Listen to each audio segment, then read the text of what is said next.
Hey there, you might be expecting an intro, and I have one, but I don't know if it's too silly. I decided to keep it because I worked hard on it, but it is really silly. If you don't mind watching a grown woman be ridiculous and attempt to spoof an 80s power ballad while sobbing over the fact that the Berkeley Publishing Company has yet to send her an advanced reader's copy or ARC, you can go ahead and watch this. Otherwise, just go to the next chapter where my video really starts.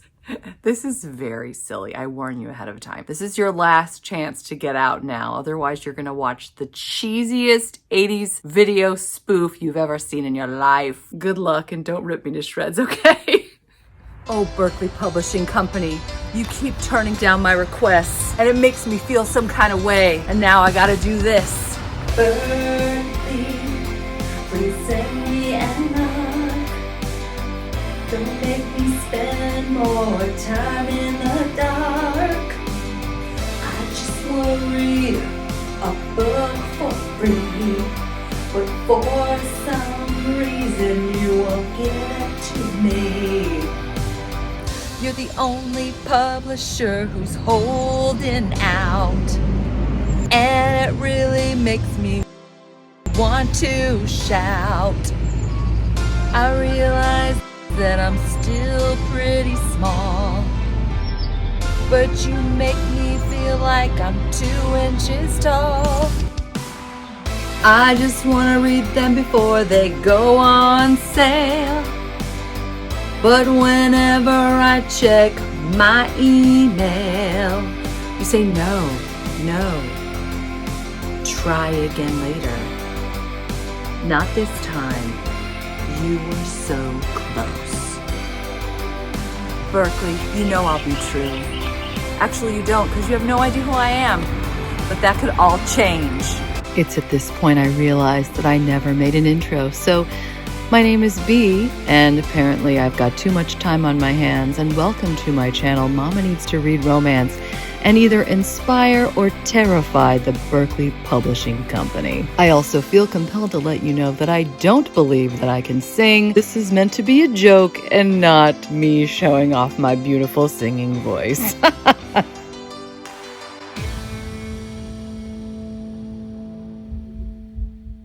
We out. This is one of my favorite types of videos to do, gushing about my top 10 books from the season. Today we're going to talk about my top 10 books in no particular order that I read in December, January, and February. Let's get started. Okay, I'm going to start with a book I haven't talked about at all on my channel yet. I know, surprise, surprise. He's So Not My Valentine by Savannah Scott. This was my first experience with Savannah Scott, and I enjoyed it so much that I wound up going on her swag section of her website and getting an autographed copy of this because she was running a special deal that'll come with a sticker. So I'm really excited about it. She is a sweet closed door writer, which again is new to me. I haven't really read a whole lot of sweet closed door, but since you guys encouraged me to do a video recently, it sort of intrigued me to all that Sweet Closed Door has to offer. It's set in North Carolina, which is my home state, specifically the small town of Harvest Hollow. Now, this book actually follows some of the characters in the Sweater Weather series, which was a collection of 7 books written last year by some of the queens of sweet contemporary romance. This was Savannah Scott's offering, and the gal from this book, her sister, is the heroine in this book. I enjoyed it so much. We have Heather, who is a single mom trying to get by. She manages a coffee shop, and one day her sister's husband's best friend comes to visit from France, and he is everything you can imagine a Frenchman would be. This book sent me. It highlighted line after line. It was so life-affirming and sweet. It just took me exactly where I wanted to be in terms of swoon. The little touches were everything. Renee, our hero, is a quiet, reserved, but everything he does and says is just imbued with so much meaning. I just melted while reading the pages of this. I cannot wait to read more Savannah Scott. She is tremendous. So in January, Amazon partnered with 6 fabulous contemporary writers to create something called The Improbable Meet Cute, which is a collection of 6 short stories written by 6 powerhouse houses, as I mentioned, and my personal favorite was The Exception to the Rule by Christina Lauren. I actually listened to this on Audible, where our hero accidentally emails our heroine. It's on Valentine's Day, and then for the next 10 years, they email one another on Valentine's Day to check in with their lives. And as they email back and forth through trials in their lives, as you can imagine over the past decade, they grow incredibly fond of one another and then decide by the end that they're going to meet. I can't say too much more because a lot of the fun of this was not knowing what was going to happen, and it just makes me want to read more Christina Lauren. Can I even tell you how much I loved Ready or Not by Cara Bastone? Yes, I can. I'm going to tell you the truth. When I saw Cara Bastone's name on NetGalley, I immediately requested the ARC without even knowing what it was about. And then when I discovered it was about a surprise pregnancy, I was like, oh no, because I don't tend to like surprise pregnancies. I am so thankful that they approved my request before I could go back and say, never mind, because this was one of my favorite books of the entire winter. It's probably going to be one of my favorite books of the year. We have a woman who has a one-night stand, winds up getting pregnant, and then tries to navigate the minefield that is dealing with the father of the child and just understanding what life is going to turn into. Well, she has a best friend, but then we have Shep, who is the brother of her best friend, and he has always been there for her. Well, we kind of get a sense that Shep may have had more feelings for our heroine than we realized. The scenes between the two of them were so riveting. I couldn't stand it. I had a hard time ever stopping reading. And quite frankly, at about 75% into the book, something happens with our cinnamon roll hero that made me audibly sob in the middle of an indoor playground. I actually told Cara Bastone and she's like, yay, that's what I was going for. I mean, sob in the best possible way. This book gave me all the feels. It's all about redeeming qualities in people that aren't perfect and just how beautiful life and love can be. There are times that you maybe don't like some of these characters, but you realize they're just doing the best they can. This was her baby while she was pregnant with two of her children. This took her years to write, and it really is, I mean, just about any page. If you turn to a page and read it, you're going to be thoroughly enchanted because the writing is just so good. Every sentence is just so entertaining, truly. And I hope that everybody gets a chance to read it and loves it as much as I do. Okay, now let's talk paranormal romance. We have Switched by Sarah Reddy. Many of you know that I adored the book Ghosted, which is the first book of the Ghosted series, but here we have the second book, and it was just as compelling as the first. I couldn't believe what I was reading. This author takes science and love, physics and poetry, and just seamlessly intertwines them. Not only that, I was laughing out loud so many times. I listened to this and I read it physically. I can't decide which one I liked better because I really liked the female narrator, but the diagrams, the graphs that this main character writes were hilarious, and I really enjoyed looking at them too. We have a woman named Serena. She just wants to be a physicist. She only is out for her career. She's terrified of love and relationships because she's afraid that she would lose herself. One night she ends up in a one-night stand with a gentleman that she's just met, but their chemistry is undeniable. And she realizes that it's like love, like right away. It terrifies her. He's ready to go all in, but she decides, oh, no, I have to cut this off any way I can, and then discovers that they're working together. Oh, goody. They decide to just do the best they can and grumble along until one night in the lab, machinery goes haywire, there's a storm outside, and they switch bodies. They're literally walking in one another's shoes. It was fascinating to read. I really enjoyed the journey. I just love these Sarah Reddy books. In fact, she's coming out with another one this summer called Fated, which is a woman who falls in love with a man that is only in her dreams. Oh my gosh, get out of here. I'm ready to read that one right now. These books are so much fun and so different. I can't recommend them highly enough.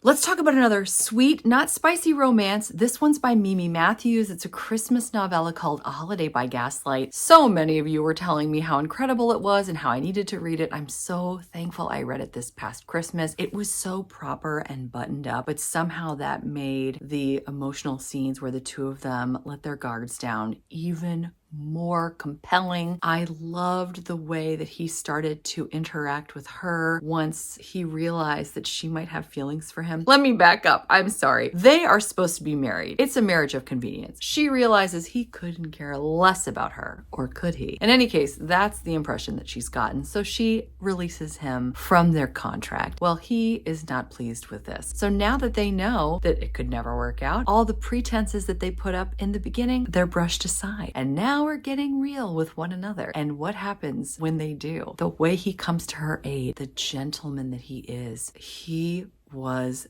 delicious. Delicious. And I loved watching the two of them together. Yes, this was sweet, not spicy. I couldn't have swooned harder. I teared up. It was so good. If you haven't read this yet, please put this on your TBR for December. It's so good. It was atmospheric. I loved the English countryside and how they decorated for the holidays. It was so fun. It was one of my favorite reads of winter. Of course, that's why it's in this video. Let's move on. You guys know I'm a huge Kate Bateman fan, and I had already given Second Dukes the Charm 5 stars before she even agreed to be in my video. Was that not an epic acceptance speech, by the way, for the fake awards show? I'll leave that linked above in case you're interested. Oh my gosh, she did such an incredible job. I adore her, and this book is no exception. We have a woman named Tess. She's a widow. She wants to get out there, but she needs to protect her anonymity. So she goes to a house party where everyone's wearing a mask except for the gentleman that she finds herself interested in. Well, the two of them have a very scandalous tryst up against a door. It's hard for her to forget him, especially later on when the two of them bump into one another again and they discover who each other actually is. Oh, there's twists and turns. There's plenty of spice. There's danger, and it's all kinds of fun. This is the first book in a brand new series by Kate Bateman called Her Majesty's Rebels, where the women work for the Queen to solve crimes. It's so much fun. It adds such a cool angle. I cannot wait for the next book in the series. This one was just released at the end of December, so I don't think the next one has been scheduled yet, but you better believe I'm gonna be first in line to read it. Guess what? Literally today, as I'm editing this video, I got an email from Kate Bateman. Well, it's the newsletter that just announced today that the next book in the series, How to Fall for a Scoundrel, is coming August 20th. I can't wait. I am so excited to talk about this book, Time to Shine, which was one of my top 10 of the winter, of course. But the other reason I'm excited to talk about it is because we found out who gifted me this book from my wish list, and it was Linda. Linda, thank you so much for this book. I am so excited. You have no idea what a perfect gift for me it was. When it arrived in the mail, I had no idea it was coming. You're wonderful. Thank you so much for the gift. And I'm so thankful you told me in the comments that it was you so that I could publicly acknowledge your generosity and your kindness, because you made my day and then some. This is Time to Shine. This is an MM hockey romance. If you couldn't tell that from looking at the cover, we have Landon and Casey. Landon is a big time introvert and Casey is a big time extrovert, like an extrovert. And the two of them fall for one another during hockey season. Both of them have some hangups, mainly Landon, but Casey really helps Landon discover who he truly is. This book is so beautiful in terms of just meeting someone where they're at, appreciating who they are, and just loving them into a more full version of themselves entirely. I adored this. Casey is so sweet and so like a puppy dog. It's a really spicy book though, so to go into that understanding it, but I just had so much fun. And Landon too, like when you see him come into his own and just be the beautiful person that he is too, just like Casey. I mean, it's just wonderful. Many of you recommended this book to me and said it's one of your favorite hockey romances, and now I see why. Another historical romance that blew me away this past year, Never Blow a Kiss by Lindsay Levice. This is her debut novel, and it was exceptional. exceptional. Not only do we have narration from the man and the woman's perspective, we even get to hear from some other people that may not even be good characters, but it was really riveting to see this book from other points of view. There were so many layers going on because our guy is a former soldier turned detective. Our woman is a governess supposedly, but she's actually a spy. This is a great time to tell you that this is the first book of the Secret Society of Governess Spies series, which promises to be tremendous. And I can't wait to read the next one. Again, because this one was just published, we're not going to probably see the next one for a little while, but that's okay. I am beyond excited to read more by this author. We have a hero who is suffering. He just came into money. He's not thrilled about it because of course all the women are throwing their daughters at him. And one night he is at a ball when he's just standing there desperate to get out of these conversations, and our heroine sees him, thinks it's hilarious, and decides to blow him a kiss. She's supposed to be doing something secretive. She's not supposed to be getting the attention of people. She doesn't always make the best choices, but she really tries, and her street smart skills do help her. Not always as a spy. Anyway, she's adorable and hilarious, and he loves to pursue her. I loved this book. I loved the twists and turns. There were a lot of layers. I know I've mentioned this already, but it bears repeating. So many layers to this onion of a book, and it didn't bog it down. It didn't feel bloated. It wasn't confusing, and I do get confused if there's too much going on. You guys know this about me. It's my season of life. I have a million interruptions. I could follow this very well. It was very well written, and I cannot wait to read more by this author. I've said that already. Let's move on. This past December, I finally got a chance to read B.K. Borson and completely fell in love with Lovelight Farms. Oh my gosh. I can't wait to read the rest of this series. Business Casual is the last book in the series, which is a fall book. It's coming out in June. I'm planning on reading all of these in the season that they were intended. I just love that about it, by the way. Oh my gosh. But let's talk more about Lovelight Farms. I became completely obsessed with the love in this book. The slow burn was so delicious. Oh my gosh, it was incredible. In fact, B.K. Borson uses a song called Ceilings by Lizzy McAlpine, or however you say her name. I'll link it below. I know I've already talked about this, but it's just the perfect song that goes with this book. The video, by the way, is scrumptious. I loved it so much. We have some fake dating that happens here between two friends where it's always been you. Oh my gosh, it's so good. But she needs to pull off this idea that the two of them started this Christmas tree farm together in order to sell it. She's hoping to really help her business, which has been struggling secretly. And he agrees to help her. And as they go along with this fake dating, you just realize how deep the feelings are. She doesn't really realize it, but he sure does. And the way he reels her in, it's so good. If you like slow burn, if you like It's Always Been You, if you like spicy scenes that are emotional and really well written, you're gonna love this. I'm a huge B.K. Borson fan now. Am I obsessed with S.E. Wendell? No. Yes! And I need to talk about another one of her books. So this was one of my favorites of the winter. In fact, it's so perfect for winter because it's set up in the mountains. In a decrepit castle, it's falling apart. There's snow all over the ground. S.E. Wendell writes atmospheric like nobody else. I adored this book. It's the perfect book for winter. But any time of year, I will say, don't wait until next winter to read it if you have an inkling that you'd like to. I am currently reading the second book in this Broken Wings duet, which is called Haven. Let's talk about this one. We have Lena. She is a knight, and she is tasked with guarding our prisoner, Belle. He is a prince. He's an avian, which means he's basically a human, but he's larger and he has bird-like wings. The two of them hate each other, of course. He's used to being mistreated by all the wardens of this jail. And the avians and the humans have been battling it out for years. However, as they spend time alone together, up in the mountains, up in the woods, in the snow, they start to recognize in each other the beautiful hearts that they have. Does that make sense? There's a reason I'm not a writer. S.E. Wendell does a much better job than I could, but I sobbed at certain parts of this. I know some of you who have started reading these have been messaging me about how much you enjoy them. Belle is what probably S.E. Wendell would consider a broody hero. He's sort of standoffish at first, but once you start to get inside those soft ooey gooey layers, it's just yummy, yummy. And I love a strong heroine. They also have other characters who I absolutely fell in love with. And I just can't wait to read even more by S.C. Wendell in the future, as I'm sure you figured out by now. Well, those were my top 10 books. What were some books that you enjoyed this winter? Leave a comment below. I know we'd all love to see. I hope you're enjoying whatever it is you're reading, whether it winds up being a top 10 of winter or some other season or not. Until next time, thanks so much. Take care. Bye.